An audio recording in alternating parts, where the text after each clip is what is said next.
Amahoro y'Imana bene data, tubifurije kugubwa neza n'ishya n'ihirwe mu byo mukora. Uwiteka bahire kandi abahundagazeho imigisha mu buryo bwose.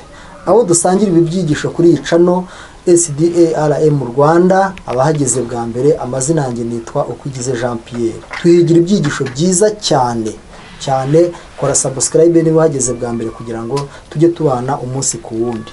Reka ndi kumwe na bene data babukereye babizindukiye baje kudufasha. Reka mbahe akanya babasuhuze maze dukomeze n'ibyigisho byacu. Ndabasuhuje nshuti bavandimwe, ndagarutse nitwa Sharire mwene so. Bahaye ikaze rero mu mwanya w'ijambo ry'Imana. Imana y'amahoro n'umugisha. Nakoze cyane. Turabasuhuje bene data, mugire igitondo cyiza. Ninzaba mwita Pierre nk'ibisanzwe. Nakoze cyane Pierre. Uyu munsi tugiye kwiga ingingo itubwira ngo Imana mu mubiri w'abantu. Kigisho gikomeye cyane, kiraryoshye kandi gishobora kuba gifitanye isano n'icyejo. Mu gihe turi buze kukibuka turaza kubyumva. Reka dusabe Sharire adusengere mbere yuko dukomeza. Data, mu izina rya Yesu turagushimiye umwanya mwiza uduhaye kugira ijambo ryawe ubihimbarizwe. Umugisha umuntu wese uza kwikana iki kiganiro, iki cyigisho, haba twebwe naza dukurikira, imigisha mu ijambo ryawe dusesekariho mu izina rya Yesu. Amen. Murakoze cyane mwene data kandi murakoze namwe. Reka twongere tubahe ikaze, ariko dusabe mbere yuko twiga iyi ngingo itubwira ngo Imana mu mubiri w'abantu, kadusabe Sharire n'ubundi atwibutse ingingo yacu twize ejo kugira ngo dukomeze n'uyu munsi. Karibu Sharire. Murakoze cyane. Ejo twize ingingo ivuga ngo ubutumwa bw'ihumure. Yego. Twabonye ko Kristo amaze kubona ko igihe cye cyo gusoza umurimo hano ku isi kiri kugera, yabonye abigishwa bona bafite akoba, barimo kwibaza ibintu byinshi. Abagenera rero ubutumwa ariko bwo kubahumuriza, abizeza ko agiye mu ijuru kubategurira ahantu bazaba, ariko abahana misiyo, abwira ko nabo bakwiriye gusigara hano bubaka imico izaba bashisha kuguma muri ya mazu. Nuko twizejo Imana mu mubiri w'abantu rero, urumva turaza kubonamo n'ibindi bintu bifitanye isano n'ibyo twabonye ejo. Reka twongere tusabe Sharire aturebera isomo riri muri Yohana 14:7. Mu kibazo tubazwa ngo ni gute Yesu yigereranije na se, kandi ni gute ibyo bifitanye isano natwe. Handitse ngo iyaba mwaramenye muba mwaramenye na data, uhereye none muramuzi kandi muramurebye. Nakoze cyane. Iyaba bigishwa bamenya Yesu ubwo bari kumenya na se, ariko se bifitanye isano ki natwe? Pierre ni karibu. Mu bihamya by'itorero volume ya 5 ku ipaji ya 738 739 baranditse bati: Kristo yaje guhishurira ab'isi ko Imana ari Imana y'urukundo, yuje imbabazi, ineza n'impuhwe. Ngira ngo muribuka ko ariko yabwiye Mose. Umwijima w'icuraburindi Satani yari yarihatiye gutwikiriza intebe ya cyami y'Imana wakuweho n'umukiza w'isi, maze data wa twese yongera kugaragarira abantu ari umucyo w'ubugingo. Nakoze cyane. Harimo ikibazo kitaramvikana neza isano bifitanye natwe, ariko reka twumve hepfo kugira ngo tuze kubihuza. Dusaba Sharire kudusomera muri Yohana 14:8 kugeza 11. Mu kibazo tubazwa ngo ni iki Filipo yasabye Yesu, kandi se igisubizo umwami yamuhaye gisobanura iki? Filipo aramubwira ati databuja, twereke data wa twese biraba bihagije. Komeza 11. Yesu aramubaza ati nabanye namwe iminsi ingana ityo kandi ntwari wamenya Filipo? Filipo, umbonye ababonye data. Niki gitumye uvuga uti twereke data wa twese?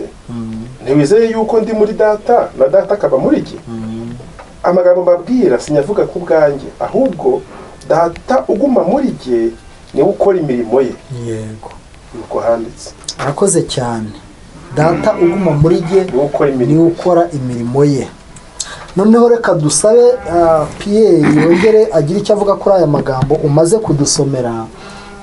ariko tuzirikana hari isano Yesu afitanye na se, kandi ubonye Yesu aba anabonye na se. Ariko mwibuke ko ingingo iri kutubwira ngo Imana mu mubiri w'abantu. Noneho rero turakenera no kumenya ni iyihe sano twe dufitanye n'ibyo.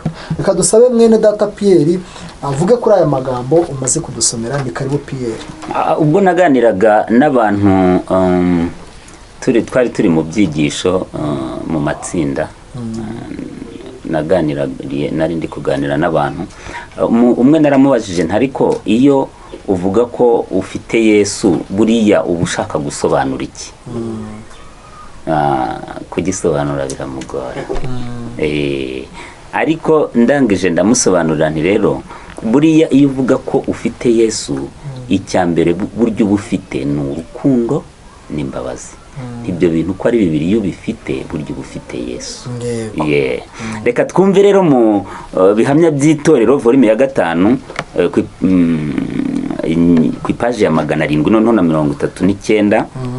Igihe Filipo yasangaga Yesu akamusaba ati twereke data biraba bihagije, Kristo ubwe yivugiye ko yoherejwe mu isi nk'uhagarariye data wa twese.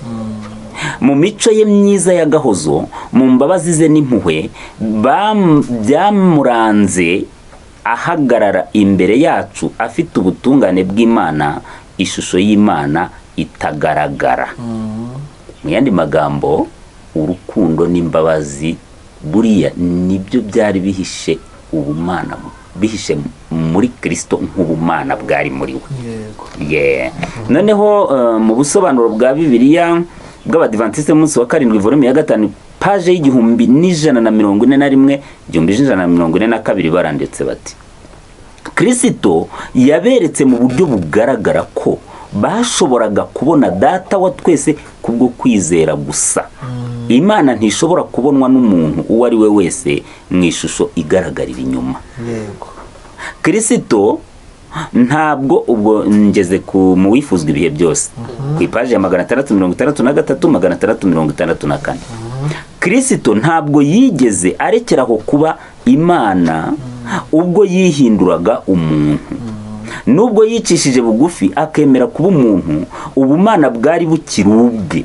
Kristo wenyine niwe washoboraga kugaragariza abantu Imana, kandi abigishwa bagize umugisha wo kubyibonera ubwo babanaga nawe igihe kirenze imyaka 3. Wakwibaza rero uti babonaga iki muri we? Ni iki yashakaga ko bareba muri we? Ni urukundo n'iki? N'imbabazi. Kwizera kwabo kwashoboraga guturuka ku gihamya Kristo yagaragarizaga mu mirimo akora. Imirimo itarigeze ikorwa n'umuntu cyangwa washoboraga kuzigera yikora. Imirimo ya Kristo yagaragazaga ubumana bwe muri we, niho data wa twese yerekaniwe. Iyo abigishwa baza kwemera iyi sano y'ingenzi iri hagati y'Imana n'umwana wayo, ntibari gushobora gutakaza kwizera kwabo igihe babonaga kubabazwa ndetse n'urupfu rwa Kristo agira ngo akize iyi si yari igeze aharindimuka. Kristo yifuzaga kubavana mu kwizera kwabo guke akabageza mu kugira ubunararibonye bari kugira iyo baramuka bamenye neza uwo yari we, Imana yigize umuntu. Akoze cyane. Usomye amagambo menshi kandi meza asobanutse kandi mu gihe gito. Reka dusabe mwene data Charire agira icyo avuga kuri aya magambo.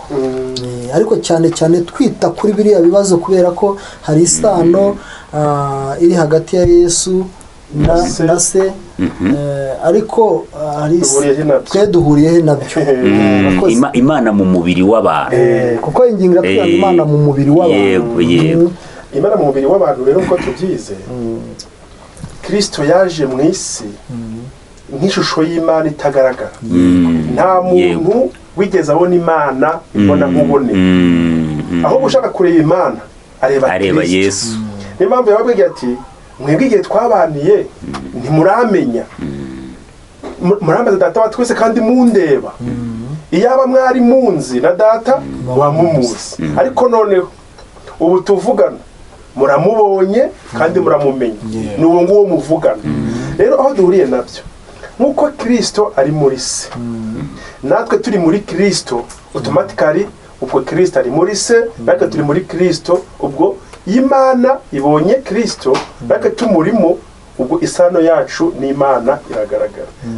Twaba muri data wa twese turi muri kirisito ubwo iyo connection ni uko nguko yubatse. Yego. ahangaha harumvikana hari ukuba muri kirisito ariko hari na kirisito muri twe. Kuko ni imana mu mubiri wacu. Uyu mwanya mvuze ngo kirisito ari muri jye, ntabwo nakubwira ngo umurebe, wamureba se wamukura he? Kimwe nuko yababwiraga ati data ari muri jye, ariko bamureba bakabona ni Yesu, ntibagire uwo na Filipo yaramaje ati mutwereke. Yesu ati ndeba biraba bihagije. Uyu munsi hakeneye ubuhamya bumeze gutya, hakeneye ubuhamya bumeze gutya. Ufite Yesu, reka nkurebe mukubone. Uwo Yesu rero ndakubonamo nuwuye. Iki gisobanuka ni urukundo n'imbabazi. Niba nta bikurimo nta Yesu ufite. Murakoze cyane. Ibi bintu biri kugenda byumvikana, imana mu mubiri w'abantu. Yego. Twibuke neza uyu mutwe ariko tunawutekerezeho kandi tuzirikane ibi bintu bikomeye birimo iki kintu bene data bamaze kudusobanurira cyane, ariko tunazirikane n'iki Yesu yaje ari imana yambara umubiri w'abantu.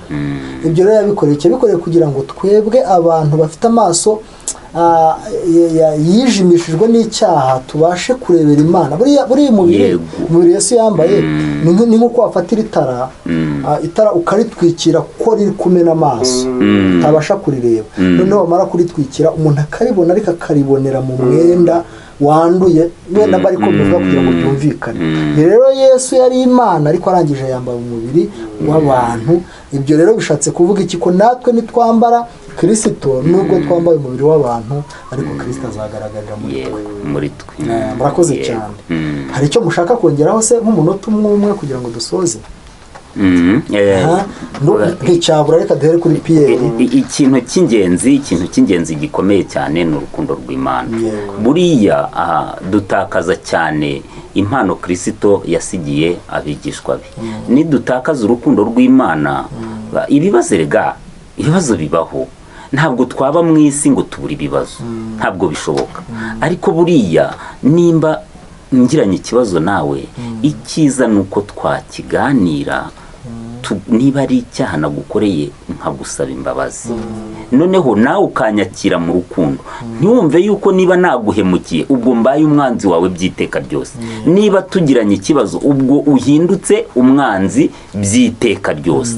Urukundo rwa Kristo rukongera rukatwunga, rukongera rukaduhuza kugira ngo tubashe kubaka imico y'abatahajuru. Murakoze rwose. Ubwo bivuze ko buriya kugira ngo dutegurire Yesu ni ugukura imyanda y'ibyaha mu bwonko bwacu, mu ntekerezo zacu. Ibyo bizatubashisha kwakira Yesu. Karibu Sharire, nawe umunota umwe dusoze. Murakoze cyane, mwabivuzeho cyane kandi byanumvikanye. Ndibaza ko mu minsi yashize twigeze kwiga ku ngingo tubona amagambo atubwira ngo hari amakosa abantu b'Imana bakora. Kristo yaje kutwunga n'Imana, ariko akaza ko natwe ubwacu twiyunga hagati muri twe. Yego. Noneho rero ngo hari abantu banga kwiyunga ubwabo bakihutira imbere y'Imana gusaba imigisha, ngo ntabwo bizakunda. Uko twabigarutseho rero ni ibintu bibiri, ni urukundo n'imbabazi. Byarabaga Kristo ubumana bwe bwari bumurimo imbere, ariko yambara umubiri bikagaragazwa nuko agaragaza urukundo imbabazi. Natwe rero dufite urukundo n'imbabazi turi muri Kristo, kandi turi muri Kristo bo tubonye data wa twese. Yego. Murakoze cyane. Reka dushimire abadukurikiranye, ariko mbere ya byose reka dushimire mwe mwitanze kugira ngo ibi byigisho bisobanuke. Abadukurikiranye rero namwe turabashimiye kandi dukomeje kubaha ikaze na karibu, ariko tunabasaba gukomeza kwinginga umwuka wera kugira ngo ibyo tuvuze ajye arushaho kubisobanura maze birusheho kutugira umumaro. Rero Imana ibaha umugisha mu izina rya Yesu. Amen.